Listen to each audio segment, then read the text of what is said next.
Good morning students, how are you? कैसे हैं आप सब?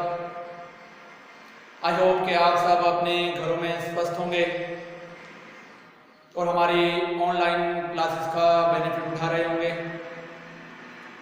देखो, समय बहुत महत्वपूर्ण होता है। जो समय का यूटिलाइजेशन करता है तो वो समय उसकी कदर करता है, और जो समय को बर्बाद करता है तो जीवन में वो व्यक्ति भी क्या होता है, बर्बाद हो जाता है। इसलिए हम सभी को चाहिए कि हम सब क्या करें, समय का सदुपयोग करें। चलिए अब स्टडी की बात करते हैं। हम लास्ट वीडियो में हमने आपसे बात की थी सेलों के बारे में, जिसमें हमने आपको बताया था सेल या बैटरिया दो प्रकार की होती हैं। एक तो होती है प्राथमिक और एक होती है द्वितीयक।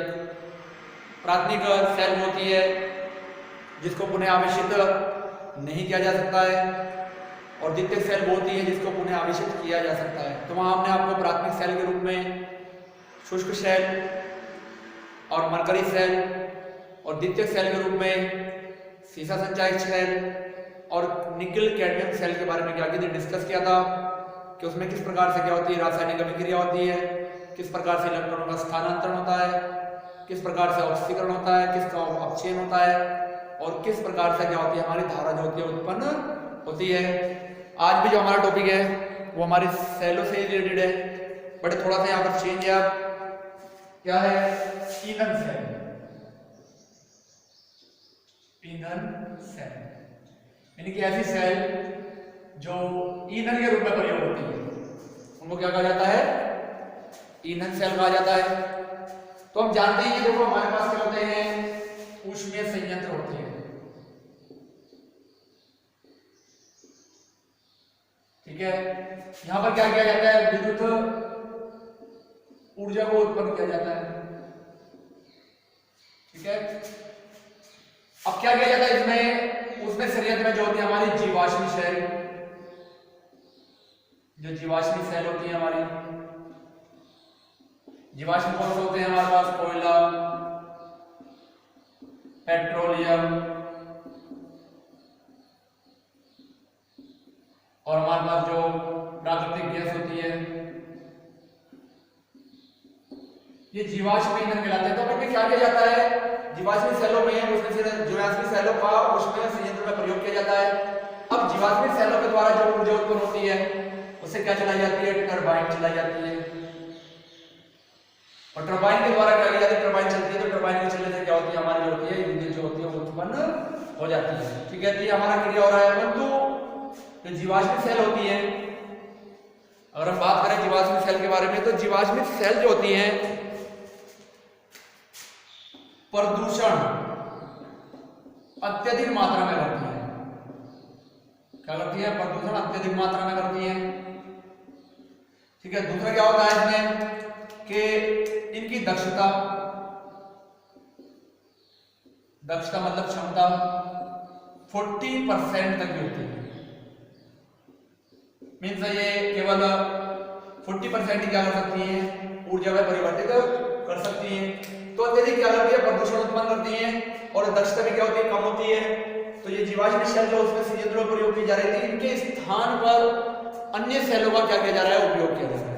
इसका अन्य सेलों का उपयोग किया जा रहा है, जिन्हें क्या कहा जाता है, ईंधन सेल कहा जाता है। तो जो ईंधन सेल होती है हमारी, ईंधन सेल एक प्रकार से हमारी क्या होती है, गैल्वेनिक सेल ही होती है।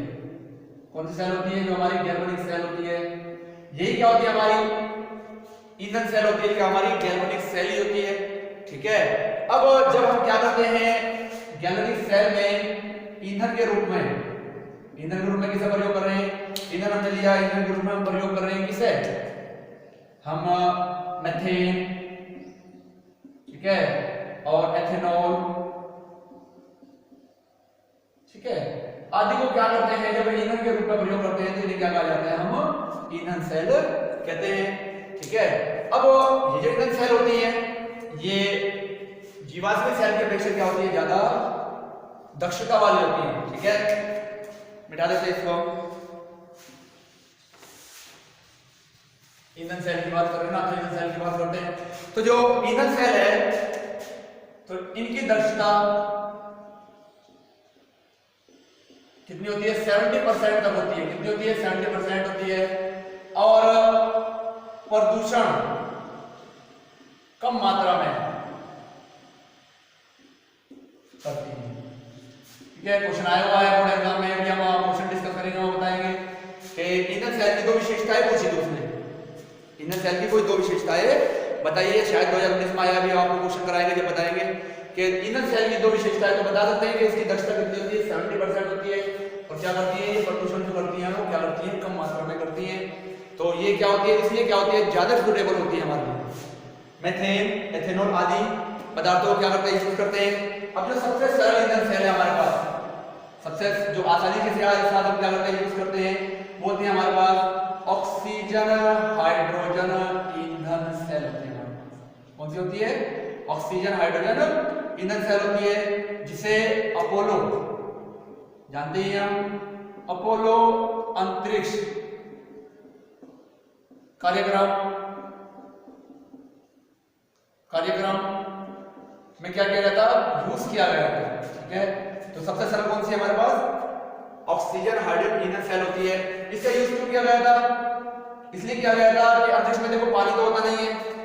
अब अगर अंतरिक्ष यात्री को पानी की रिक्वायरमेंट पड़े तो हम जानते ही कि जो जल जो होता है हमारा क्या होता है, जल के बारे में जानते ही हैं कि जल हमारा क्या है, एक प्रकार से H2O, हाइड्रोजन और ऑक्सीजन में क्या होता है, कंपाउंड्स होता है। तो ये परस्पर रिएक्शन करेंगी और रिएक्शन करने के बाद क्या होता है, इससे वाटर वेपर्स कन्वर्ट होती है, प्राप्त होती है, जिसको संघनित करके कंडेंस करके हम क्या कर सकते हैं, पानी के रूप में क्या कर सकते हैं, यूज कर सकते हैं। इसलिए इस सेल का क्या किया गया था, अपोलो अंतरिक्ष कार्यक्रम में क्या किया था, प्रयोग किया गया था।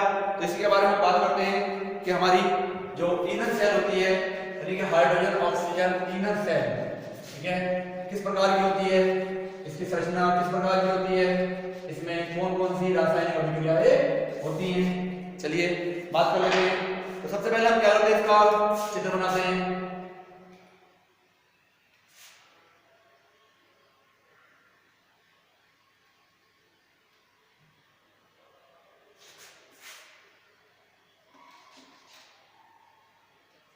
इस प्रकार से क्या होता है,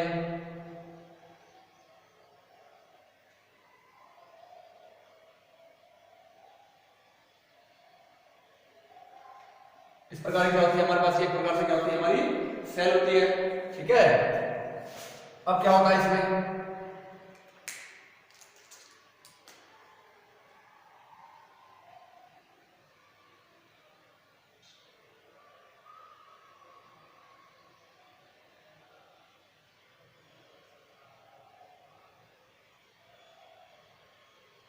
इलेक्ट्रोड लगे होते हैं कार्बन के।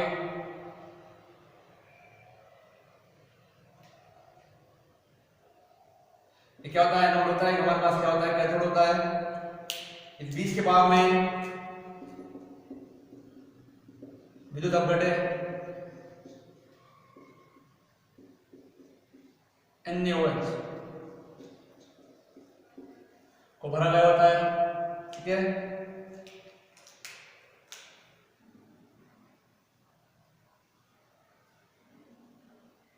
इस प्रकार से दोनों इलेक्ट्रॉन जुड़े होते हैं। इधर से H2 गैस प्रवाहित की जाती है, इधर से O2 गैस प्रवाहित की जाती है। सरंध्र छिद्रयुक्त होते हैं, तो इलेक्ट्रॉन एंट्री करते हैं यहाँ से इस प्रकार से, और क्या होता है, हमें H2 प्राप्त होता है, जो हमें यहाँ से क्या प्राप्त होता है, जल व ऊष्मा दोनों की हमें क्या होती है, यहाँ से प्राप्ति हो जाती है। इलेक्ट्रॉन का फ्लो जो होता है,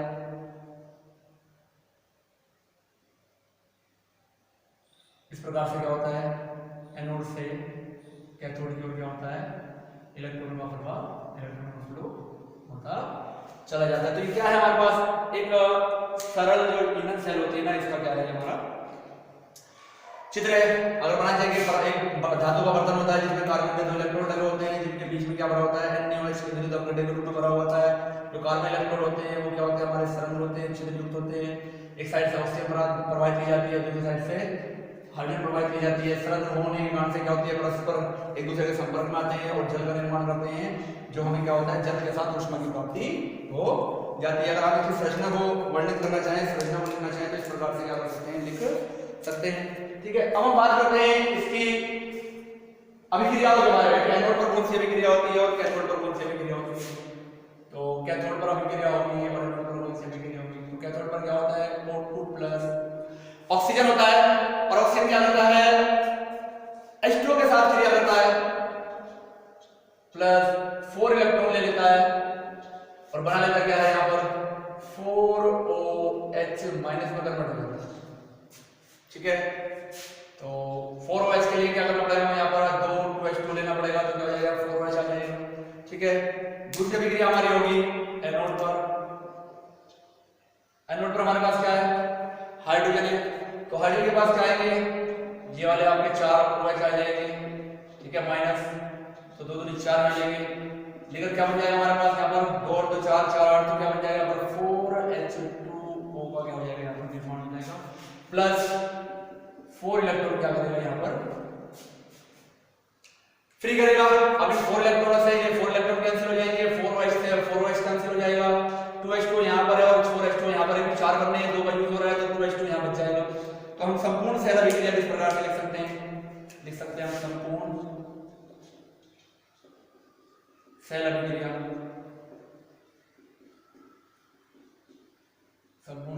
हम लिख सकते हैं।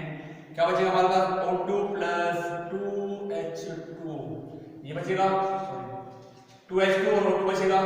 ठीक है, अब दोनों रिएक्शन करके बाद क्या बना लेंगे हमारे पास? 2H2O का निर्माण कर लेते हैं। तो इस प्रकार से क्या होता है? ये जल जो होता है वाष्प रूप में प्राप्त होगा। इसको क्या करेंगे? कंडेंस करेंगे, संघनित करेंगे और कंडेंस करने के बाद क्या होता है? फिर इसको द्रव रूप में क्या किया? आगे छात्रों ने पीने के लिए क्या किया? यूज किया। ये क्या है? ये ईंधन सेल के बारे में। ठीक है, तो याद रखना इंपॉर्टेंट है, चित्र भी आ सकता है इसका एग्जाम में कि नामांकित चित्र बनाइए या क्वेश्चन आया हुआ है कि इसकी 2 विशेषताएं बताइए। तो विशेषताएं आपको बताइए कि क्या है? इसकी दक्षता सामान्य जो जीवाश्मी सेल होती हैं, जीवाश्मी ईंधन सेल होती है, उनसे क्या होती है? ज्यादा होती है, उनकी 40% होती है और उसकी 70% होती है। दूसरा आप क्या बता सकते हैं कि ये क्या करती है? प्रदूषण को कम मात्रा में करती है, प्रदूषण रहित सेल होती है। ठीक है, स्क्रीनशॉट ले लीजिए फटाफट आप।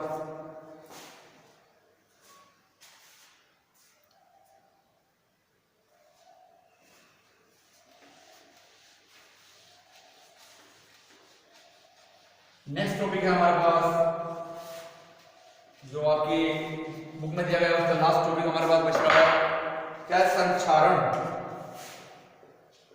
संचारण के ऊपर भी कई बार क्वेश्चन आ चुका है। कोरोजन,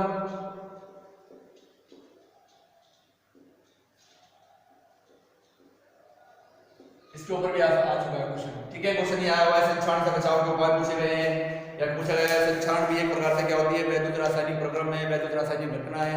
इस बात को क्या कीजिए? आप जस्टिफाई कीजिए, किस प्रकार से आप बताएंगे कि एक रासायनिक प्रक्रम है। तो संचारण के बारे में समझते हैं। पहले संचारण होता है क्या?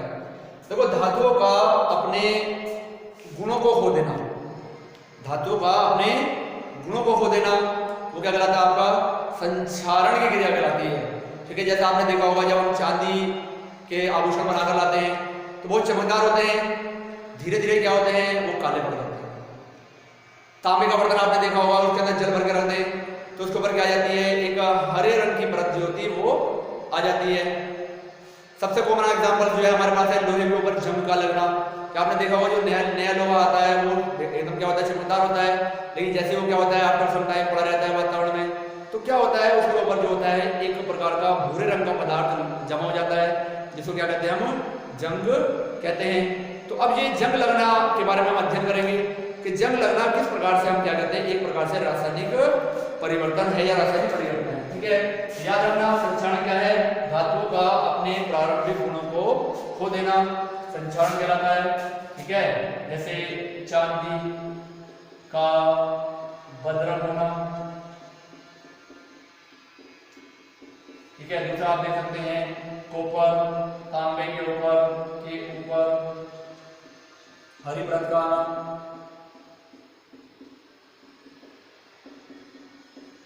तीसरा हम देख सकते हैं लोहे के ऊपर जंग का लगना।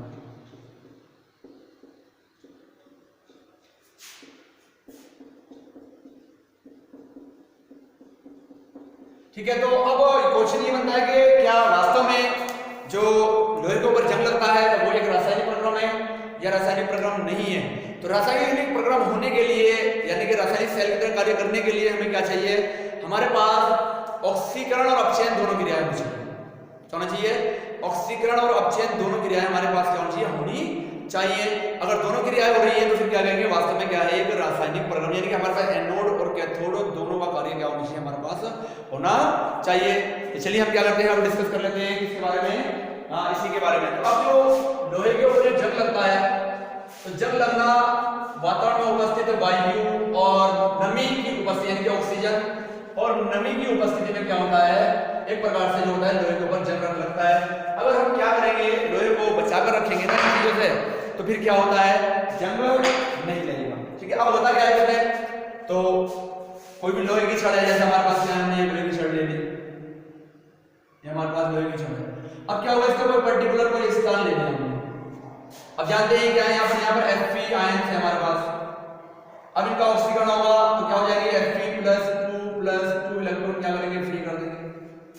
अब क्या होगा, ये इलेक्ट्रॉन जो होंगे बाहर तो निकलेंगे नहीं, यहीं से अंदर क्या करेंगे, आगे की ओर जाना प्रारंभ करेंगे और ऐसे वातावरण से क्या मिलेगी, ऑक्सीजन मिलेगी।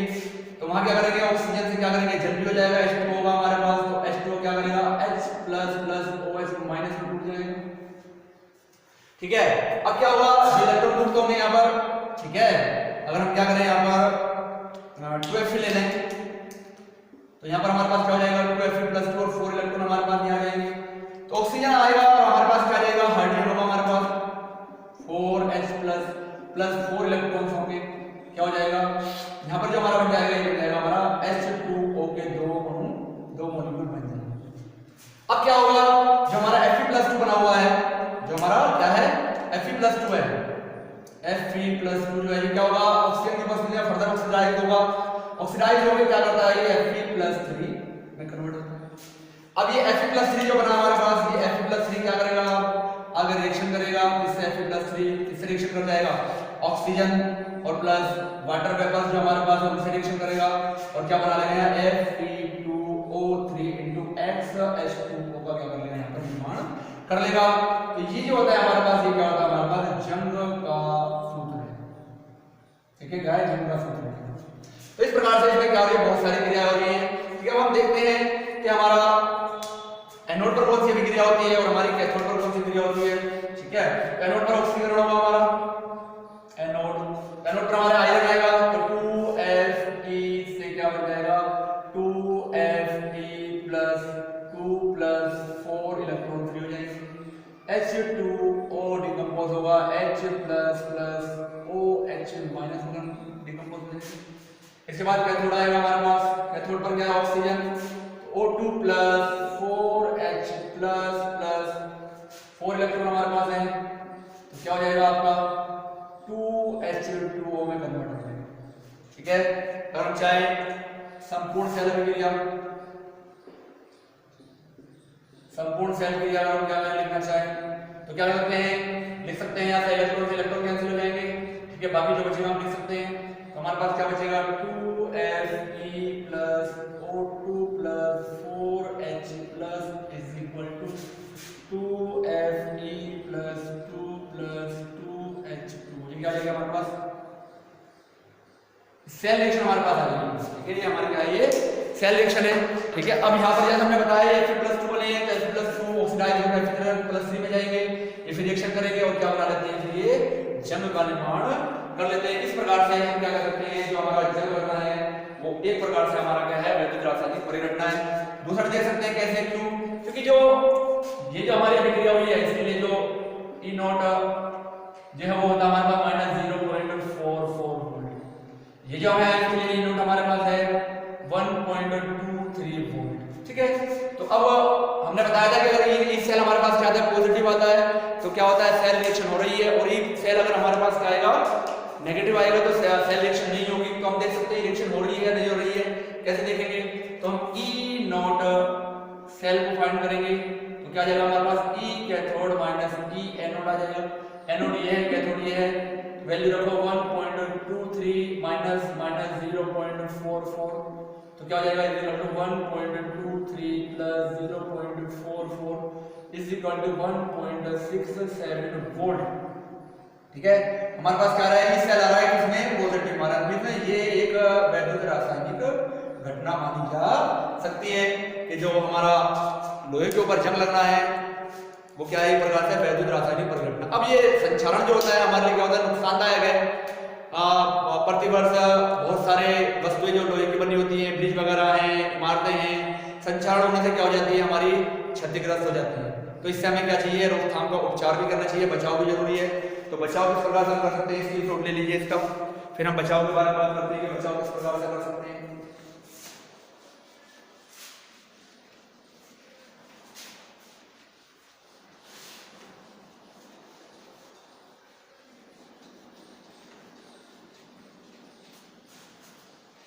ठीक है, बचाव के उपाय, ठीक है, संचारण से बचाव के उपाय। तो देखो सबसे पहला जो है, धातुओं को वातावरण के संपर्क से बचाकर, वातावरण के संपर्क में ना आने दो, हाइड्रोजन और ऑक्सीजन के संपर्क में ना आने दो, ठीक है। दूसरा होता है धातुओं पर अन्य धातु की परत चढ़ाकर, सामान्य रूप से जो जिंक होता है, जस्ता, ठीक है, जिंक की परत चढ़ी होती है। जैसे आपने देखा होगा कि जो आप साइकिल वगैरह या मोटरसाइकिल पहले जो रिम आते थे बहुत चमकदार होते थे, और जैसे उसे पानी के संपर्क में लगाओ, जो टायर को पहले वो पानी के संपर्क में आता था तो बाद में क्या हो जाता है, जंग लग जाता था। तो चमकदार हैंडल वगैरह जो होते हैं, चमकदार होने के कारण ये होता है कि जो लोहा होता है, बनी तो लोहे से होती है, परंतु उसके ऊपर क्या की जाती है, जस्ते की परत चढ़ा दी जाती है। इस क्रिया को क्या कहा जाता है, गैल्वेनाइजेशन, ठीक है, क्या कहते हैं, गैल्वेनाइजेशन क्रिया कहलाती है। ये क्वेश्चन आया हुआ भी है कि किस लोहे को संचारण से बचाने के लिए किस धातु का उपयोग किया जाता है, यानी किस धातु का इलेक्ट्रोड बनाया जाता है और क्यों बनाया जाता है। तो क्यों का कारण आ जाएगा, जो विद्युत रासायनिक श्रेणी हम देखें तो जिंक जो होता है ऊपर से, जिंक जो होता है आयरन से ऊपर होता है, तो जिस कारण से अब जो जिंक ऑक्सीकरण क्रिया जो होगी ना, पहले किसकी होगी, जिंक की होगी, और लोहे की जो ऑक्सीकरण क्रिया नहीं होगी, इसलिए लंबे समय तक क्या होता है, लोहा जो होता है वो संचारित नहीं होता है। तीसरा हम लिख सकते हैं, धातुओं पर तेल, ग्रीस, पेंट आदि की परत चढ़ा। अब देखा होगा ना आपने घरों के अंदर, जो समझ में आ जाएगा, वहां घरों के अंदर जो आपके गेट लगे होते हैं लोहे के, उनके ऊपर कलर क्यों करते हैं, क्योंकि अगर कलर नहीं करेंगे तो आफ्टर सम टाइम पता होता है कि क्या हो जाता है, आपके जंग लग जाता है उनमें। और जब हम क्या करते हैं, उनके ऊपर परत चढ़ा देते हैं कि तेल या पेंट वगैरह कर देते हैं, तो वो एक परत आ जाती है, और उस परत के आने के कारण से क्या होता है, जो हमारा लोहा जो होता है डायरेक्टली क्या होता है, वातावरण के संपर्क में नहीं आता है, और लोहा जो होता है वो क्या होता है, संचारित होने से क्या होता है, बच जाता है। तो इस कारण, इस प्रकार से हम क्या कर सकते हैं, संचारण से बचाव किया जा सकता है, ठीक है। आज की वीडियो के लिए इतना ही है। वीडियो को लाइक करें, वीडियो को शेयर करें और चैनल सब्सक्राइब करें, बेल आइकन प्रेस करें।